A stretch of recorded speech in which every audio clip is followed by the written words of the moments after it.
There is a thought forming in one's mind right now, in the space between these words and the next. It feels like it belongs to the one who is thinking it. It arrives in a familiar voice, in a private room no one else can enter. But trace it backwards, far enough, and the mind turns out to have been furnished before anyone moved in. In 1938, a writer named Stuart published a book called The Tyranny of Words. He was not a mystic and not a poet. He was an engineer by training, an economist by trade, a man who counted things for a living. And what he had begun to suspect was that the most important machinery in a human life is not made of metal. It is made of language, and it was running long before anyone noticed it was there. Chase had been reading a stranger book still, written a few years earlier by a Polish-born thinker named Alfred Korzybski. Korzybski had compressed his entire warning into a single sentence, and it is the kind of sentence that sounds obvious until it begins to dissolve the floor under you. The map is not the territory. Say it once, and it is a triviality. Sit with it, and it becomes the most uncomfortable idea one can hold, because the mind has spent its entire life walking on the map and calling it the ground. This is the layer Chase was pointing at. The Tyranny of Words reads less like a book about grammar than a field report from inside the machinery of belief, written by a man who counted things about the one thing he found he could not count, because it was doing the counting. Not what words mean, what words do, underneath meaning, before meaning. The claim is simple to state and almost impossible to live with. The words running through your head were not chosen, they were installed, and the installation happened before there was anyone there to refuse it. Consider how it actually happened, because the abstraction hides the strangeness. A human being arrives without language. For the first stretch of life there is sensation, and there is no narration of sensation. Then, slowly, the surrounding voices begin handing over their words, and each word arrives already loaded. Not a neutral label clipped onto a thing, but a small decision about how the world is to be cut. The word tree does not describe a tree. It announces that this slice of the world is one kind of thing, and that slice is another, and it draws the border for you, and you accept the border because you have no other border to compare it to. You did not negotiate the map. You were handed it, and you learned to call it the territory, because by the time you could question the map, you could only do it using the map. That is the trap with the smooth walls. One cannot step outside language to inspect language. The only tool available for examining the words in the head is more words from the same head. Korzybski saw this clearly, and it is what gives his sentence its strange weight. To check the map for errors, the only instrument anyone is ever handed is another map. Stay with the mechanism, because Chase wanted something more precise than alarm. He wanted to show where the leap goes wrong. There is a symbol, the word. There is a referent, the thing in the world. And the line between them does not exist out there. It exists only inside the one doing the thinking. Nothing in the world connects the sound freedom to any state of affairs. The connection is manufactured privately every time, in the mind of the person using it. And that manufacture happens so fast and so early that it feels like perception rather than construction. One does not feel oneself building the bridge from word to world. One feels the bridge was always there. Watch what follows from this. Two people can argue for an hour, with rising heat and total sincerity, and never once be talking about the same thing, because each has built a private bridge from the same word to a different referent, and neither can see the other's bridge, and neither can see their own. They are not disagreeing about the world. They are colliding two maps and mistaking the collision for contact with the ground. Now the idea begins to climb, because the stakes are not symmetrical at every level. And this is where it stops being a curiosity and starts being a structure with weight. At the smaller scale, the cost is private confusion. A person holds the word success and behaves as though it names a single fixed place and spends decades walking toward a referent that was never there. Only the word repeated until it felt solid. Or the word normal, measured against an average that exists in no single life. A map of a person nobody has ever actually been, and yet a whole life can bend itself trying to reach the territory the word only pretends to point at. The map drawn by other people's voices, mistaken for a destination in the territory. This is the cheap version of the tyranny, the one that costs only a life. Climb one level, the same mechanism runs the rooms where a society decides what is true. Chase was not writing a theory of language here. He was writing a warning manual in 1938 for a century that had just learned to move whole populations with words and had not yet learned to fear the trick. The trained economist turned on his own field first and found it building houses out of clouds.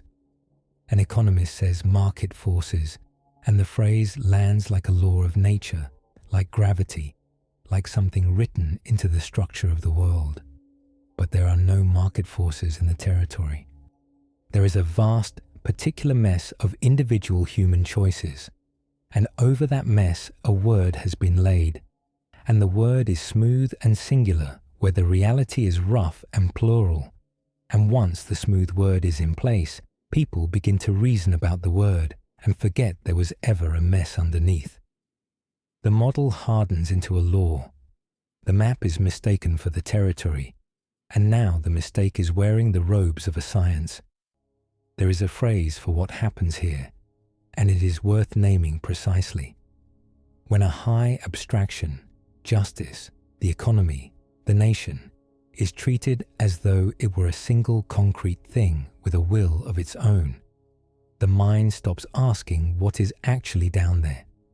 The word does the thinking, and a word that does the thinking is a word that someone else can move, because you are no longer checking it against anything, which is the next level up and the most expensive one. The same machine that quietly costs an individual a clear life can be aimed. A skilled hand does not need to lie about the world. It is far more efficient to hand someone a word with no referent and let them fill it themselves. Tell a crowd that something threatens the people, and every person in the crowd silently supplies their own private the people, their own faces, their own fear. And now they are united, fiercely, around a word that means a different thing inside each of their heads and nothing at all in the territory. The emptiness of the word is not a flaw the manipulator must overcome. The emptiness is the mechanism. A hollow word holds whatever is poured into it, and a crowd will pour itself in and call the result conviction. This is the full shape of the thing Chase was tracing. Not that language can be used to deceive. Everyone already suspects that. The deeper claim is that the deception works on exactly the same machinery as ordinary thought. There is no separate faculty for being fooled. The bridge from word to world that lets a person function at all is the same bridge a manipulator walks across, which means the defense cannot be to think harder, because thinking is done with the very words in question. Take a breath here, because this is the point where the floor feels least stable, and it is worth being honest about how far down it goes. If the words were installed before choosing, and the only tool for examining them is more of the same words, then is there any way out at all? Or is every supposed escape just the cage rearranging itself into a more comfortable shape and calling it freedom? Chase did not pretend the exit was clean. He flirted with a radical solution and then could not fully take it. There had been an attempt, around the same time, to build a stripped-down language. A few hundred core words, the ambiguity engineered out, the slippery abstractions removed. On paper, it is the perfect antidote. Reduce the words, and you reduce the room to be fooled. But Chase felt the trap inside the cure. Strip language down far enough for total clarity, and you have not freed the mind. You have built a smaller cage with cleaner bars. The richness that lets a person say something true and strange and not yet named is the same richness that lets them be deceived. One cannot keep the freedom and remove the danger, because they are the same property of the same tool. So the exit is not a better vocabulary. It is something quieter and harder, and it is the one move the whole structure allows. It is the gap, the small, deliberate space between the word arriving and the word being believed. Korzybski's whole discipline came down to a single habit, almost laughably simple to state and nearly impossible to maintain.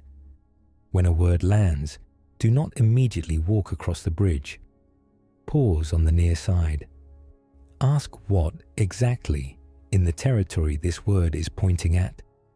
This specific instance, not the category. Not justice, but this ruling, this room, this person. Not the economy, but these particular people making these particular choices.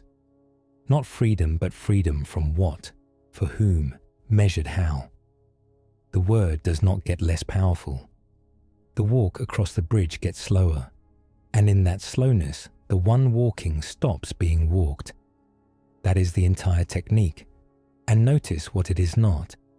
It is not learning the right words. It is learning to distrust the reflex that makes any word feel like the thing. The reflex is the installation. The pause is the only place you were ever free. And here the thought turns all the way back on itself, the way Korzybski's sentence always does. Because the voice saying all of this, the one narrating, the one that has felt this whole time, like a clear path through the fog, is also made of words that were installed before they could be refused. There is no clean ground to stand on and point from. There is only the map, and the slow discipline of remembering it is a map, performed from inside the map, forever.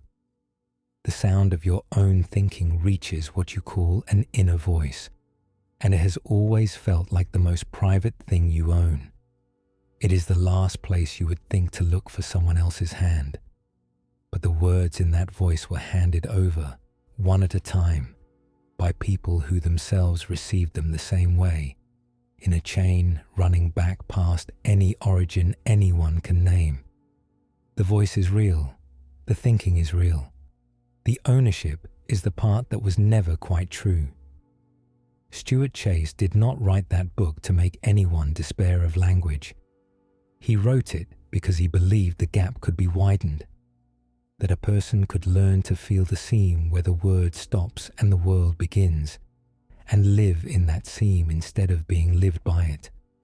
The map is not the territory. The words are not the thoughts. And the one who can hold that, even for a moment, even while using the same words to hold it, has found the only door the structure leaves open, not out of the language, into the space just before belief, where, for the length of one held breath, the words are still only words, and the one hearing them has not yet agreed.